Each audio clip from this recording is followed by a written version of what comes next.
The drought is putting the pinch on the Queensland dairy industry.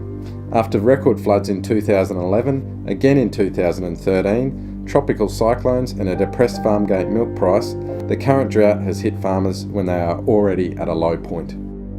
Yeah, a lot of my hand shift irrigation paddocks have been shut down because I just haven't got enough water. I've been trying to keep some pasture alive, but when you do that, you're sort of sacrificing the growth on a whole lot. You sort of try to keep a lot of it alive so you don't have to replant and hope that you get some rain, but you know, I've sort of given up on that. I've just got to keep some better feed ahead of the cows, so you know, I've shut down half my farm of irrigation and just irrigating the easy paddock, which is the centre pivot. Bevan Rattey also says there are simple investments that can be made when times are good. But I think if you're going to buy hay, why not put a shed up? They protect, you know, what you've spent on hay. You know, your shed is probably only part of the value of protecting it to keep a good quality hay that you've bought, and buy a shed, buy the hay when just after a good season, because potentially you're going to need it for the next season, or if not that year, the following season. And buy the hay when it's cheap, put it in a shed, you've got it stored up for, you know, the hard times. If you've got to buy it now when everybody wants the same hay, the value of that hay is twice the price. The quality's the same. So I don't know how you go about throwing money at a shed and hay when you don't need it, but you're going to need it one day, so it makes sense to do it when it's all cheap.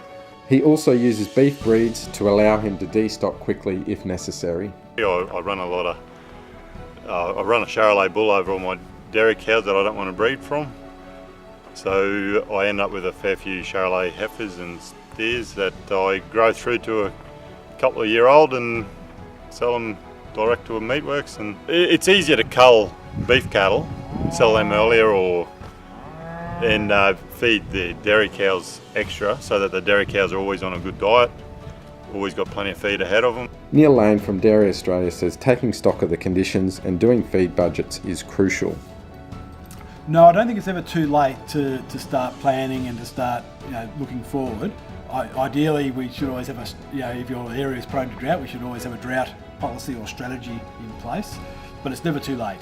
And I think even to just the fact that you might sit down and define the problem and put some number and quantify it and say, okay, this is what we're actually faced with, this is what it means in terms of tonnes of feed and dollars we have to spend, balanced against the income that you're going to receive. You can at least have an informed discussion and you're not worrying about the unknown.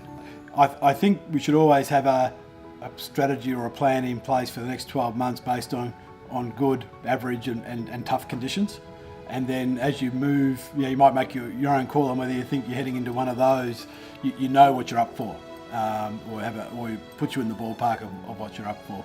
For some farms, the option will be, let's look at the non-essential livestock, maybe empty cows that have been milking for well over 300 days. You'd say they're maybe not the most productive use of feed.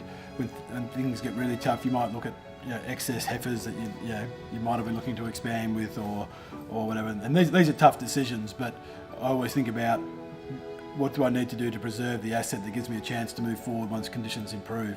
Gameri dairy farmers, the Heathwood family, have invested in an irrigation property to help supply feed to their total mixed ration operation. We've moved to just purchased an irrigation block for feed security, which is going to extend our cultivation from 400 to 500 acres. So we're hoping to grow approximately 3,000 to 3,000 tonne of feed off farm to come back onto here. But it's an extra cost, but there's costs involved in not having feed too. If you've got to buy at the local price,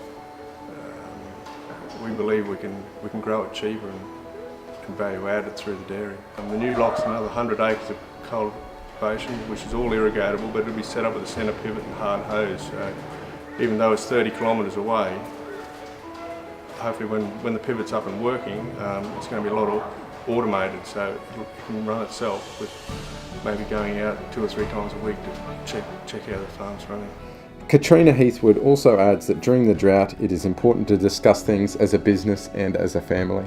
We're in partnership with his mum and dad and ourselves, so when you've got two boys spending, sometimes I don't get told about the expenses until they come in, but it's just my job to make sure that at the end of the day all expenses are paid for. So it gets difficult, and I find it hard to budget for because you just never know which month some of your feed costs are going to come in a bit more. Sometimes you'll have a couple of loads of grain in 1 month and that's $30,000 worth, so yeah, it takes its toll some days, but we get there. With Chris, I sort of talk, Chris and I will sit down, I'll group up all the bills and we'll just run through everything, because I also like to double check with them to make sure what we've been charged for is what they've actually had, because there are sometimes mistakes made. So we try and go through, have an overlook of them together, and that keeps him in perspective of how the business is travelling too, because he's doing the physical hands-on side of things and I'm sort of